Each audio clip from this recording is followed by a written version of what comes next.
Hyvää iltaa ja tervetuloa 10. päivän joulukalenteriluukkuun.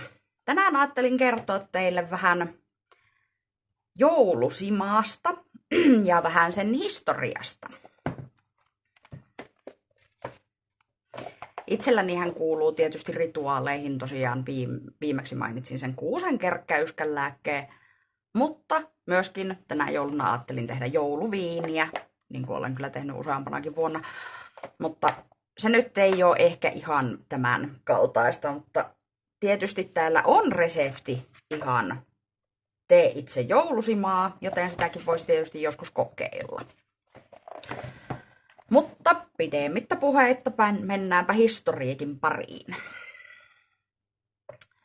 Hunajasima oli todennäköisesti vanhin alkoholipitoinen juoma ennen kuin viinirypäleitä ryhdyttiin kasvattamaan, ja varsinainen herkkujuoma se olikin. Antiikin kreikkalaiset joivat simaa, itä-eurooppalaiset joivat simaa ja viikingit joivat simaa. Siman valmistukseen tarvittava hunaja oli harvinaista herkkua ja siksi simaa tehtiin vain erikoistilanteisiin. Olut ei ollut yhtä vahvaa, joten siitä säästettiin myös arkeen. Vanhassa mytologiassa on paljon simaan liittyviä myyttejä. Yhden sellaisen mukaan Suttung jättiläinen sai maistaa juomaa, joka teki kaikki sitä juoneet viisaaksi ja runonlaulu taitoiseksi. Odin onnistui saamaan itselleen tuota simaa ja siksi hän oli kaikista jumalista viisain. Siman ansiota on sekin, että ihmiset osaavat laulaa runoja. Odin halusi olla maailman viisain ja voidakseen kokea intohimoa, hän kiinnitti itsensä keihäällään maailman puuhun Yggdrasiliin ja keikkui siinä ylös alas. Hän roikkui siinä 9 vuorokautta ennen kuin putosi ja pääsi juomaan Odrörerin kattilasta simaa. Silloin maailman viisaus kirkastui hänelle. Juomingit olivat viikingeille pyhä asia. He joivat kaikki samasta astiasta, sylkivät siihen ja joivat sitten yhteisen maljan. Malja liittyy siman alkuperään, josta kerrotaan lisää seuraavalla sivulla. Viikingit uskoivat, että Humala antoi heille Odinin viisauden. Runoilijat ja kirjailijat ovat myöhempinä aikoina hyödyntäneet simaa saadakseen yhteyden muusaansa tai kirvoittaneet sen avulla innoitustaan tuonpuoleisesta. Eddan sankarirunoihin kuuluvassa Sigrdrifan laulussa kuvataan, miten pyhää simaa juodaan, jos haluaa saada tietoja ja ymmärtää jotain kulttuuria. Tässä on sitten ote tästä laulusta. Kaikki nuo uurteet kaiverrettiin irti, pyhän siman seassa saatettiin matkaan. Aasoilla on niitä, haltioilla on niitä, on viisailla vaaneilla ja ihmisillä osaa. Ja tämän on suomentanut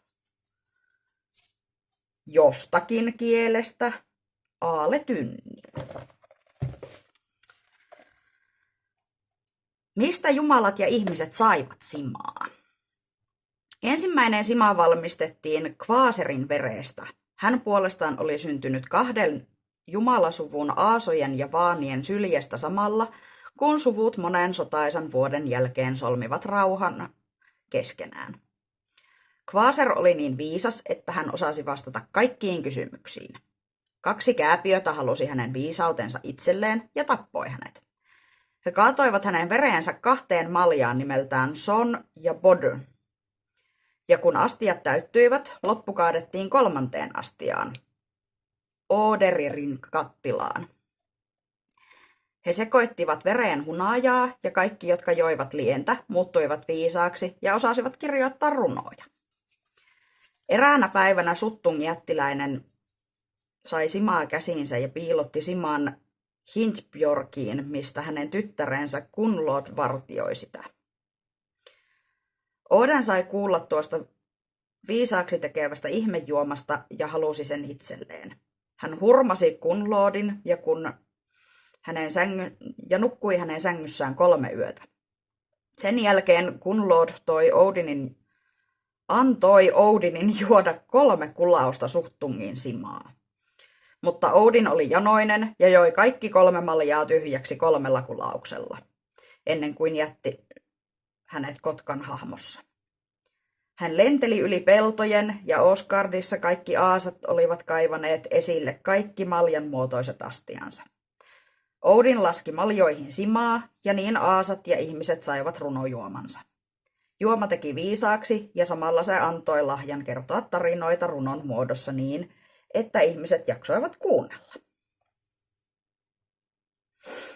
Jos sinäkin halajat viisautta tai taiteellista innoitusta, kuten Odin, sinun ei tarvitse varastaa sitä suttungilta, vaan voit tehdä sitä itse. Tai hakea vaikka Alkosta tai ihan kaupasta. Mutta tätä et tiennyt oluesta ja simasta. Sima ja olut ovat 2 eri asiaa, koska sima on eräänlainen hunajaviini ja huomattavasti vahvempaa kuin olut. Sima oli juhlajuomaa, jota valmistettiin jumalille, ylimystölle ja naisille, ja vahvan juoman vaikutusta pidettiinkin jumalaisena.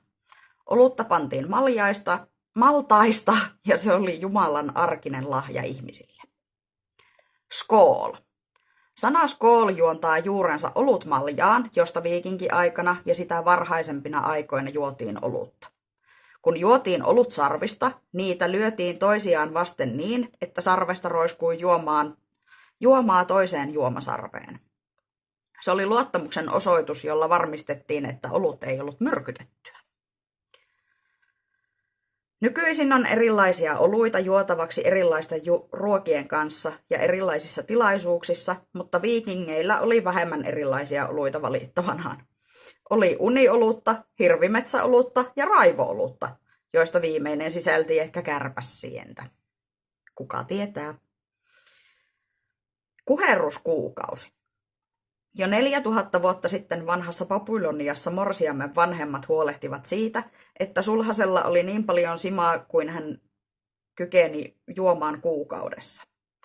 Tästä kuukauden hunajasimaa annoksesta on saanut alkunsa englannin kuherruskuukautta tarkoittava sana honeymoon. Ensimmäinen humala. Kukaan ei tiedä tarkasti, miten kauan humalaa on lisätty olueen parantamaan sen säilyvyyttä, mutta Pohjolan vanhin kirjallinen lähde siitä on Karoliinisen Apotin käsialaa vuodelta 822. Muun muassa Hildegard Bingeniläinen mainitsee sen. Hän oli saksalainen appedissa, filosofi ja säveltäjä, joka eli noin 100-luvulla. Ensimmäinen resepti. Sumerialaisten mytologisessa maailmankaikkeudessa oluen jumalattaren nimi oli Ninkasi. Runossa, joka kirjoitettiin 3900 vuotta sitten hänen kunniakseen, on maailman vanhin tunnettu olutresepti. Ja tiesitkös, että kreikkalaisten ja roomalaisten mielestä olut oli barbaarien juoma, mutta sen humalluttava vaikutus ihastutti heitä. Germaanien juoman hiivaoluen etova haju on voinut verrata jaloon viiniin.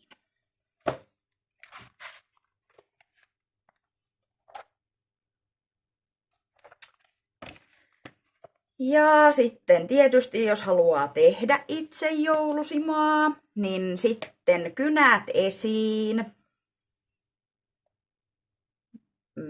Joudun julkaisemaan tämän videon puhelimella, joten mä yritän jälkikäteen kirjoittaa sen myöskin sinne boksiin, mutta ihan nyt varmuuden varalta.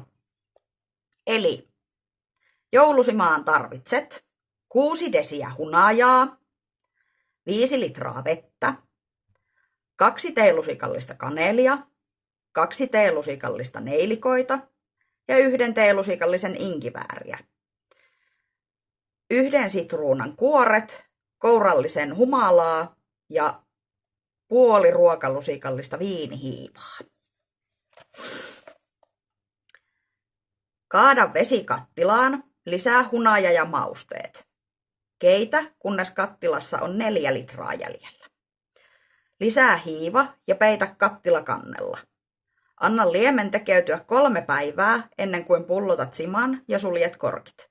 Voit myös käyttää koripulloa, jossa on hiivalukko. Näihin voi myös sitten tehdä niitä omia kokeiluja, että voi kokeilla erilaisia mausteita, kuten mesianger, vuosiaan kärsämää, pippuria tai lorausta, omenasiideriä. Humalalla maustaminen lisää siman säilyvyyttä. Että semmoinen info tälle päivälle. Ei kun joulusimaa tekemään ja palataan huomenna. Hyvää yötä ja kauniita unia!